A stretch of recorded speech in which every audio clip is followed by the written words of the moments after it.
pessoal, aqui é o Adriano Oliveira da Lacking Class e dando continuidade ao nosso curso de hardware, hoje nós vamos falar sobre clock e taxa de transferência. Clock é um termo bastante conhecido aí na área de TI e o que ele significa exatamente, né? O clock é um sinal de controle que indica com que frequência os bits podem ser enviados. Então vamos imaginar aí que você tenha a comunicação, por exemplo, entre o processador e a memória RAM. Eles não podem ficar trocando bits, trocando informações aleatoriamente, né? Existe um sinal de controle, que é o clock, que vai indicando com que frequência esses bits podem ser enviados e recebidos. E como a gente falou em frequência, a forma como a gente mede a frequência seria ciclos por segundo, e a sua unidade é o Hertz.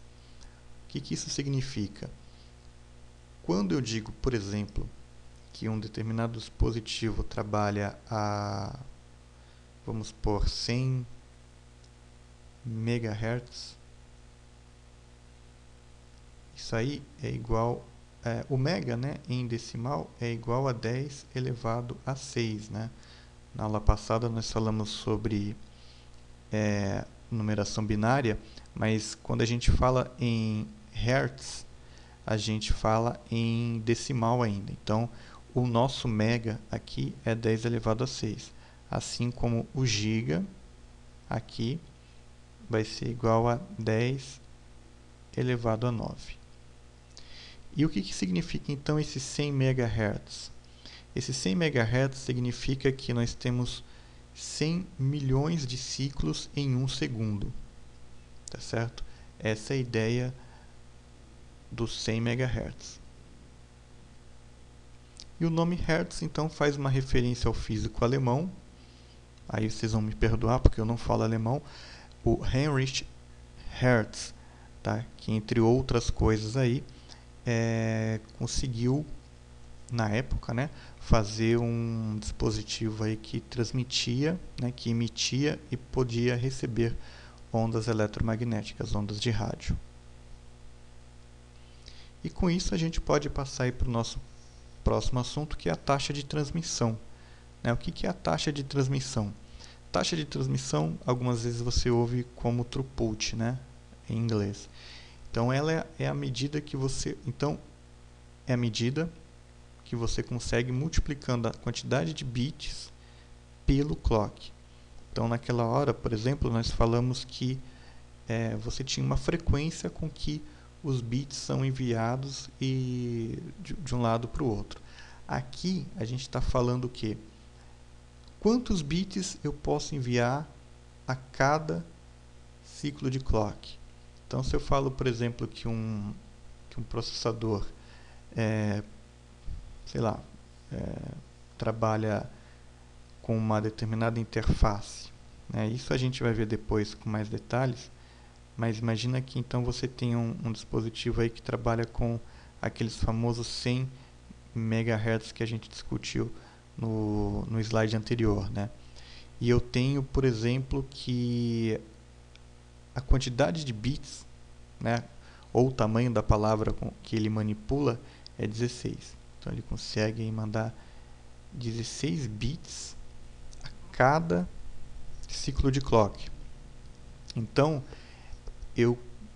em teoria, né, em um segundo, eu consigo enviar 16 bits 100 milhões de vezes, nesse caso aqui. Eu falei teoricamente porque nem sempre você consegue enviar tudo isso ou ficar trabalhando nessa mesma taxa sempre, né? Não consigo ficar sempre mandando, sempre ocupando toda a minha comunicação com esses 16 bits, né? Por isso que algumas vezes você ouve até o termo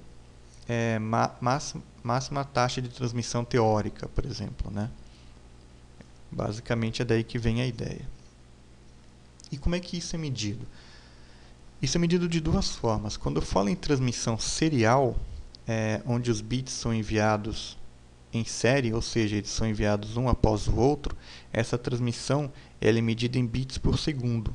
Então, se você olhar aí sua placa de rede, vai estar escrito que Bom, aí depende da sua placa de rede, mas vai estar escrito aí, por exemplo, que ela pode estar trafegando 100 megabits por segundo. Ou quando a gente tinha...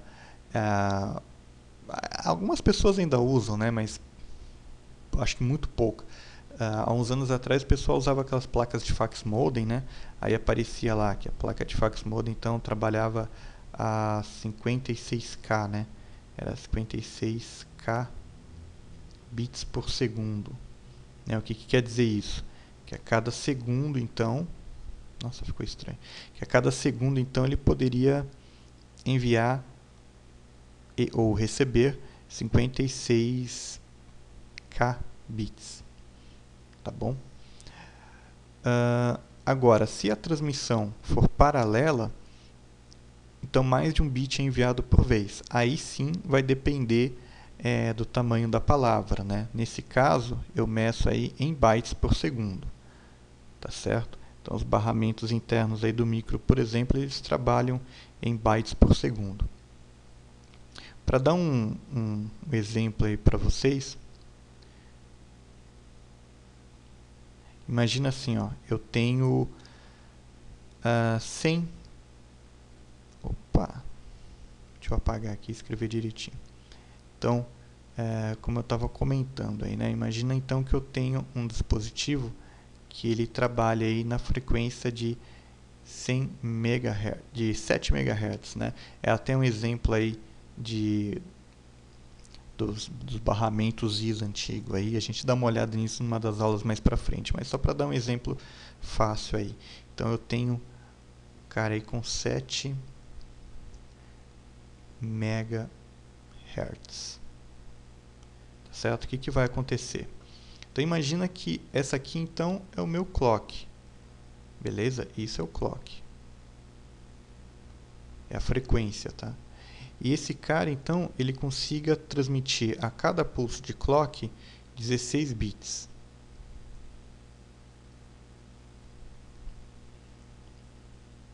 Nossa, tá bem estranho. Vamos colocar 16 bits.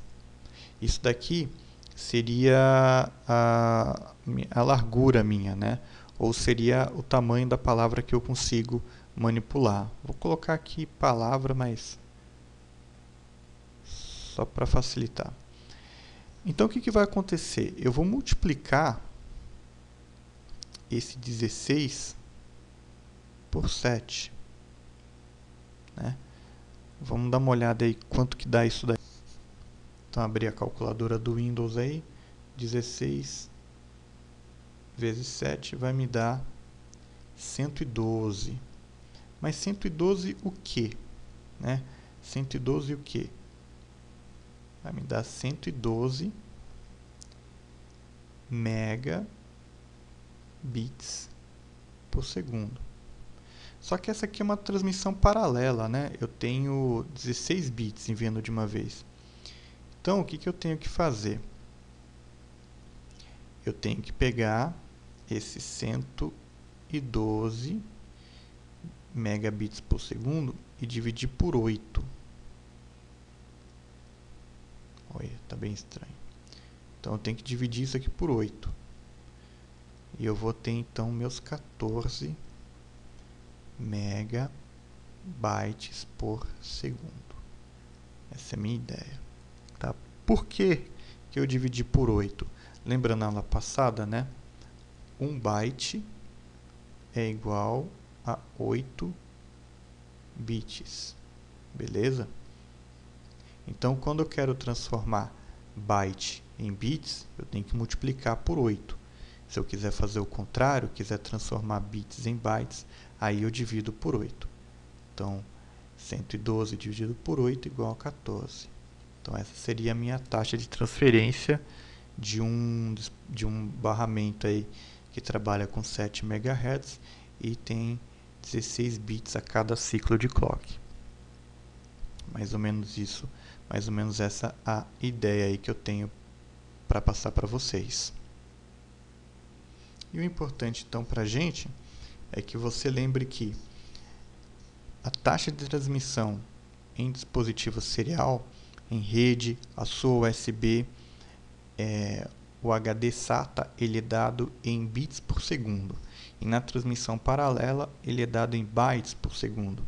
Então, se você confundir um com o outro, você vai estar alterando aí o valor em 8 vezes. Beleza? Dito isso, então vamos ver se a gente conseguiu aí passar o recado. Primeiro, vamos ver se você lembra o que é clock. Ele é o único modo que deve ser usado para medir o desempenho de um processador.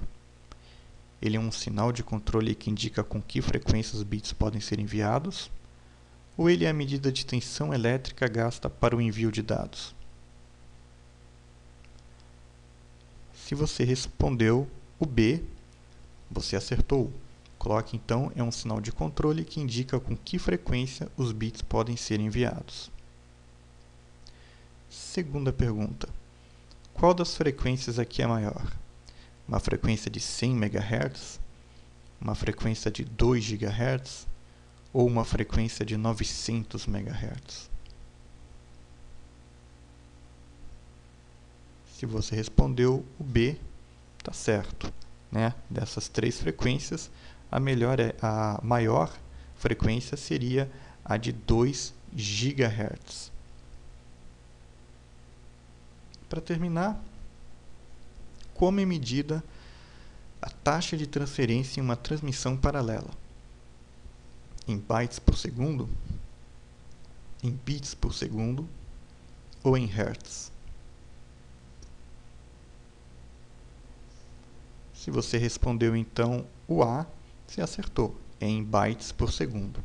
Lembra que a taxa então de transferência em uma transmissão paralela é em bytes por segundo, né? Normalmente o pessoal até escreve lá um B maiúsculo, né? Bytes por segundo. Resposta A. Então é isso aí, galera. Essa aula vai ficando por aqui. Agradeço aí por vocês estarem assistindo. Não deixem de visitar aí a nossa página na internet, www.lackingfaces.net, e não deixe de participar aí do nosso grupo de estudos no Facebook. Muito obrigado e até a próxima.